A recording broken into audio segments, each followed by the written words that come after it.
স্বরূপ সকাগুলো সঙ্গে নিয়ে প্রভু আনন্দে বিপুর। এই যে যত ভক্তগণ, যত সেবাসগণ, যত ভক্তগণ বাড়ে মহাপ্রভুর আনন্দ বাড়ে। হরিবল।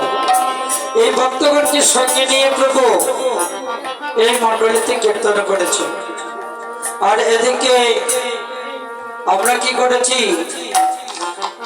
সুরতনীর তীরে আসিয়া আমরা যদি একবার গৌর বলে না কাটতে পারি, গৌর বলে আমরা না ডাকতে পারি, তাহলে তো আমরা মহাপ্রভুর সঙ্গে অংশগ্রহণ করতে পারবো না। মহাপ্রভু সবাইকে নিয়ে এই মন্ডলী করে কি করেছিল, একটি খেলা করেছিল। তাহলে আমরা যে খেলা খেলি সে খেলা নয়, মহাপ্রভু যে খেলা করেছে সব খেলা করেছে শুধু ভক্তের সঙ্গে। মহাপ্রভুর খেলা তো হচ্ছে ভক্তকে নিয়ে। সেই খেলার নাম দিয়েছিল বিনোদ খেলা। বিনোদ শব্দের অর্থ কি বাবা? বিনোদ তো অভিসারে বলে, এই উত্তরা গোষ্ঠী বলে। বিনোদ শব্দের অর্থ হচ্ছে সুন্দর খেলা। তাই এদিকে মহাপ্রভু কি খেলা খেলেছিল? বিনোদ।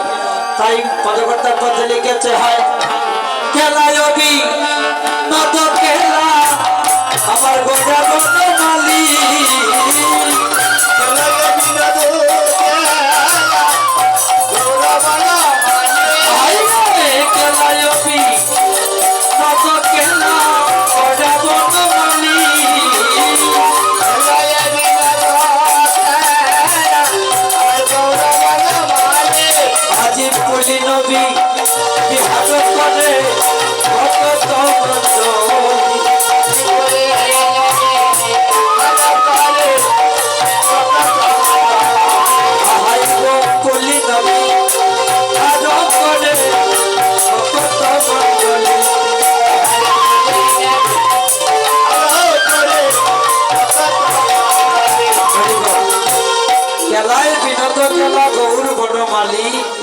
বিহার করে ভক্ত মন্ডলী, এই ভক্ত মন্ডলীকে নিয়ে মহাপ্রভু কীর্তন করেছে।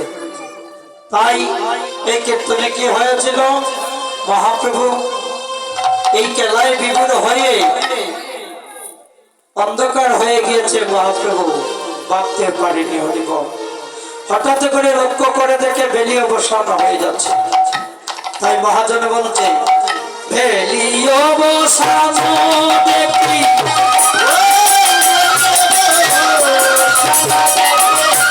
প্রভু গৃহেতে চলিলা,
এদিকে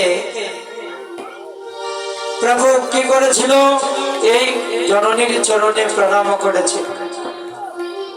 কেন? এই কলিজীবকে শিক্ষা দিয়েছে যে এই জগতের বুকে মাতা পিতাকে তুমি সম্মান রাখো, মাতা পিতাকে আদরে রেখো। এই মাতা পিতাকে যেজন ভক্তি রাখতে পারে ভগবানের কৃপা লাভ করতে পারে। মাতা পিতাকে ভালো না বেসে যদি তুমি সাধু হয়ে যাও, ভগবানকে ডাকো, ভক্তের সঙ্গ করো, এটা একটি অপরাধ আছে। মাতা পিতার উপরে কোনো ভগবান নেই, হরিবল। তাহলে সবাই মিলে আমরা শ্রীধাম বৃন্দাবনে চলে যাব। এই যে নব বৃন্দাবন, আমার কথা নয়, শাস্ত্রকার কথা। এই নব বৃন্দাবনে যদি রাধা গোবিন্দের লীলায় পরিবেশনা করতে হয় বাবা, তাহলে এই নব বৃন্দাবনকে শ্রীধাম বৃন্দাবনে পরিণত করতে হয়। কেমন করে করতে হয়? ভক্তগণকে সবাই নিয়ে যখন জয়ধ্বনি করি, কার জয়ধ্বনি করবো? শ্রীমতী রাধারানীর জয়ধ্বনি করবো, হরিবল। তাহলে বাবা শ্রীমতী রাধারানীর জয়ধ্বনি করে আমরা বৃন্দাবনে যেতে হয় কেন? লোকের যখন বিপদ ঘটে হায় কৃষ্ণ হায় বলে ডাকে, সেই বিপদ আমি গথরাই। কিন্তু যদি এই কৃষ্ণের বিপদ ঘটে, কিন্তু সেই রাধারানী ছাড়া কোনো আর গতি নাই, হরিবল। তাই সবে মিলে আমরা শ্রীমতী রাধারানীর জয়ধ্বনি করবো। কেন? রাধারানীর জয় দিলে কি হয়? রাধানাথের দয়া হয়, হরিবল। তাহলে সবাই মিলে দুবাহু প্রসার করে আমরা কি প্রেম ধ্বনি দেই না মা? এই আসরে আসিয়া, হরিবসরে আসিয়া যদি আমরা হাতে করতালি দিয়ে প্রভুর গুণগান কীর্তন করি, কোন কীর্তনিয়ার মঙ্গল হবে না। আর কোন যারা আমার এই রতনপুরের কমিটি বিন্দু দাদারা যারা এই যজ্ঞের আয়োজন করেছে, তাদের মঙ্গল হবে না। এই কীর্তনে সবার সমান অধিকার। যারা ভগবানকে আকুল চিত্তে রাখতে পারে তাদের মঙ্গল হবে। তাহলে আমরা মঙ্গলের জন্য কি প্রেম ধ্বনি দিয়ে আমরা শ্রীমতী রাধারানীর জয়ধ্বনি করবো, হরিবল হরিবল। সবাই বাহু তুলে হরিবল হরিবল হরিবল। জয় জয় শ্রীমতী রাধারানী কি, জয় জয় শ্রীমতী রাধারানী কি, জয় জয় শ্রীমতী রাধারানী কি, হরিবল হরিবল। এই যে ধ্বনিটা, এটা দিলে কি হয়? কি পদ আছে না? হরি নামের ধ্বনি যত দূরে দেয়, হরিবল, সেইখান থেকে পাপপক্ষী সবে দূরে পালায়। আর হাতে করতালি দিলে কি হয়? পাপপক্ষী কোথায় থাকে? ভক্তের হৃদয়ে বাস করে। এই হাতে করতালি দিয়ে কীর্তন করলে, এই করতালি হয় কৃষ্ণ রয় রাধা, এই করতালি করলে আমাদের দেহ থেকে পাপপক্ষী উড়িয়ে যায়। শাস্ত্রকার কথা, দশে পাঁচে সবে মিলে দাঁড়াতে বসিয়া কীর্তন করো সবে হাতে করতালি দিয়া। করতালির মাধ্যমে যদি কীর্তন করা যায়, করতালির একটি শব্দ আছে, সেই শব্দটা কিন্তু মধুর শব্দ।